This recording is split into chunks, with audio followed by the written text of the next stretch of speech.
Buenos días, mis niños de grado 10º. Espero hayan descansado bastante y estén con toda la buena energía y buena actitud para retomar nuestros conocimientos.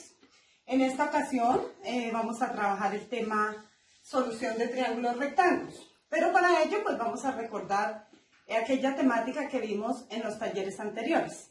Entonces vamos a empezar por recordar lo que es la trigonometría, que a comienzo de año pues habíamos consultado. Recordemos que trigonometría, desde los términos griegos, trígono significa triángulo y metría, medida.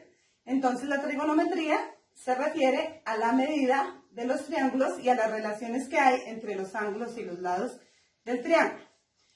Para continuar con el tema, pues vamos a recordar lo que fue la clasificación de triángulos. Entonces, recuerden que teníamos que los triángulos se clasificaban de acuerdo a la medida de sus lados y a la medida de sus ángulos, ¿cierto? Entonces, de acuerdo a la medida de sus lados, los triángulos se clasificaban en equilátero, en isósceles y en escaleno. Y de acuerdo a la medida de los ángulos, se clasificaban en triángulos acutángulos, en triángulos rectángulos y en triángulos obtusángulos.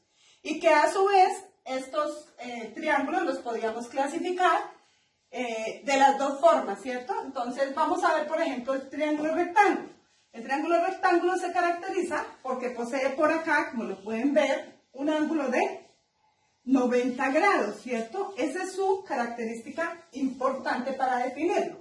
Pero a su vez nosotros también lo podemos clasificar de acuerdo a la medida de sus lados. En este caso, estos dos laditos son iguales y este desigual. Entonces, este además de ser un triángulo rectángulo, también es un triángulo isósceles, ¿cierto?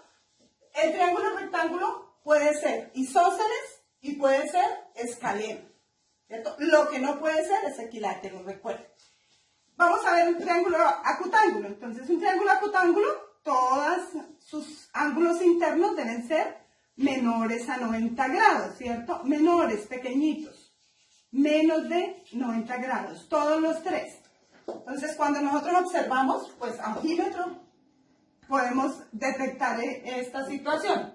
Esos triángulos acutángulos también se pueden clasificar de acuerdo a la medida de sus lados. Entonces, nosotros podemos decir que este triángulo es acutángulo, pero que además es un triángulo escaleno porque tiene todos sus lados de diferente medida. Pero también un triángulo acutángulo puede ser equilátero. Pero también puede ser un triángulo acutángulo isósceles. Bueno, el triángulo obtusángulo, entonces él siempre va a tener un ángulo grande. Esa es su característica principal, que a ojímetro lo podemos detectar, ¿cierto? Que tenga un ángulo mayor a 90 grados. Ángulos mayores a 90 grados. Es su característica principal. Sin embargo, el triángulo obtusángulo puede ser isósceles, puede tener dos lados iguales y uno desigual, o puede ser escaleno. Lo que no puede ser el triángulo obtusángulo es equilátero. Bueno, pero pues nosotros nos vamos a centrar especialmente en nuestro triángulo rectángulo. Recordemos que es un triángulo que tiene un ángulo de 90 grados, un ángulo recto, cuyas líneas por acá donde se intersectan son perpendiculares. Bueno, eso en cuanto a la clasificación de triángulos. En cuanto al teorema de Pitágoras, que también ya lo vimos, entonces recordemos que una de las cosas que hacíamos inicialmente era darle nombre a los lados, ¿cierto? Entonces se nombran con letras minúsculas del vértice opuesto. Entonces en este caso este se llamaría ladito A, este señor se llamaría ladito B, lado C, y este señor lado B. Recordemos que debe tener un ángulo de 90 grados, porque el teorema de Pitágoras se aplica única y exclusivamente a triángulos rectángulos, ¿cierto? No se puede aplicar ni a triángulos acutángulos ni a triángulos obtusángulos. Ok, la otra parte de esto es ver que cada vértice es un ángulo y que esos ángulos son agudos. Acá estamos hablando del ángulo A y del ángulo B y que es agudo. Y además que nosotros identificamos en el triángulo sus lados, ¿sí? Entonces acá decía para el teorema de Pitágoras que el lado que es opuesto al ángulo de 90 grados y es el más extenso es la señora hipotenusa. Y que los otros lados son catetos. Cateto 1 y cateto 2. Este señor es otro cateto. Y el señor Pitágoras muy amablemente estudió muy juicioso y definió que el teorema de Pitágoras se aplicaba a todos los triángulos rectángulos y sucedía que el cuadrado de la hipotenusa, por allá yo les dibujaba un cuadrado sobre la hipotenusa, debía ser igual a la suma de los cuadrados de los dos catetos, ¿cierto? Es decir, lo que da acá, este cuadrado, debe ser igual a la suma de los cuadrados de los otros dos catetos. Por eso decía que hipotenusa al cuadrado, es decir, c al cuadrado, era igual al cateto 1 al cuadrado más el cateto 2 al cuadrado. Que si lo llevamos a como tenemos dominado nuestro triángulo, como nosotros lo llamamos, sería hipotenusa, que es c al cuadrado igual a cateto 1 al cuadrado, llamémoslo A, más cateto 2 al cuadrado, que sería c al cuadrado. Y esta sería la formulita del teorema de Pitágoras. ¿Y para qué nos sirve el teorema de Pitágoras? Entonces, en un triángulo rectángulo, lo que nos permite el teorema de Pitágoras es encontrar el lado desconocido, el lado que no conozcamos la medida. Si es la hipotenusa, recuerden, utilizábamos la ecuación sumando, pero si vamos a buscar un cateto, recuerden que lo hacíamos restando. Esto se demuestra pues al hacer el despeje, ¿cierto? Y hacer ley de transposición de términos. Bien, eso es recordando el teorema de Pitágoras. Ahora vamos a recordar rápidamente, que también es muy importante, mis niños, súper importante, las razones trigonométricas. Dijimos que las razones trigonométricas,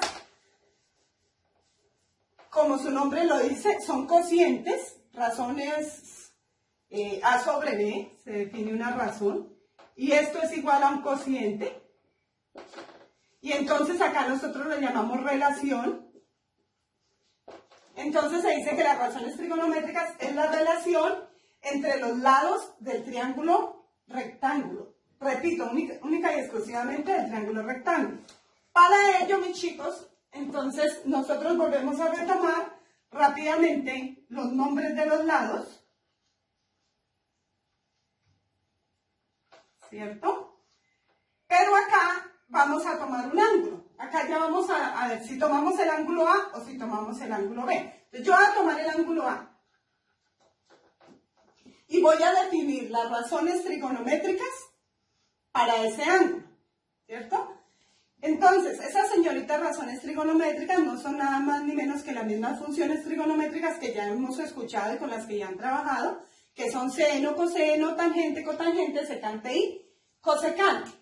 Entonces, si yo tomo el ángulo A, voy a empezar con seno, entonces seno del ángulo A, lo tengo que definir, pero no sin antes definir en mi triángulo quién es la hipotenusa, quién es el cateto opuesto y quién es el cateto adyacente. Para ello, uno se basa en el ángulo, esto es importante, que definamos, que nos den. Entonces, siempre sabemos que la hipotenusa es el lado más extenso, ¿cierto? Y opuesto al ángulo de 90 grados. Y los catetos son, entonces ya reciben un nombre. El cateto opuesto, que como su nombre lo dice, es el que está al otro lado del ángulo dado. En este caso sería A, este sería el cateto opuesto. Y este señorito, adyacente, significa pegado, que está al lado, sería el B, el cateto adyacente. Y entonces las razones dicen, seno de A es igual a cateto opuesto sobre hipotenusa. ¿Pero quién es el cateto opuesto? El lado A. Sobre la hipotenusa, que es el lado C. Luego definimos coseno del ángulo A, que es igual a cateto adyacente sobre hipotenusa. ¿Pero quién es el cateto adyacente? Entonces es B sobre la hipotenusa, que es el lado C. Y la señorita tangente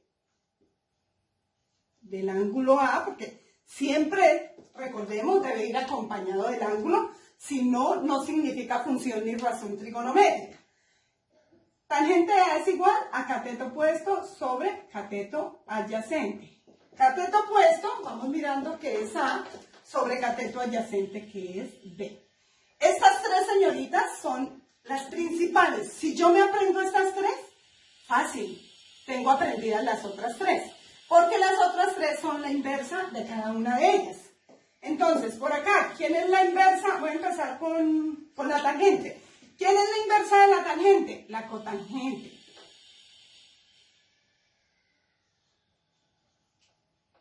Del ángulo A. La inversa significa que entonces es lo contrario, cateto adyacente sobre cateto opuesto, es decir, B sobre A, lado B sobre lado A. La inversa del coseno, que es la secante,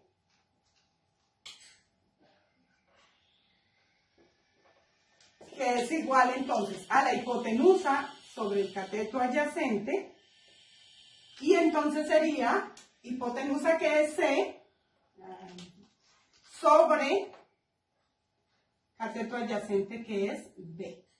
Y por último tenemos la inversa del seno, que es la cosecante, que es hipotenusa sobre cateto opuesto, que sería entonces C, que es la hipotenusa sobre cateto opuesto, que es A.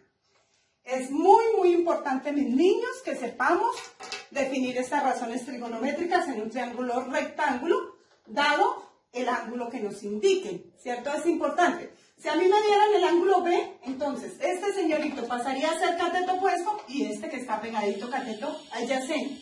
La señora hipotenusa, ella no tiene cambio con nadie, ella siempre va a ser el lado opuesto al ángulo de 90 grados y el lado más extenso. Pero estas son las bases, niños, que debemos tener para continuar con nuestro gran tema, que es bastante rico para la trigonometría e importante y básico, que es solución de triángulos rectángulos.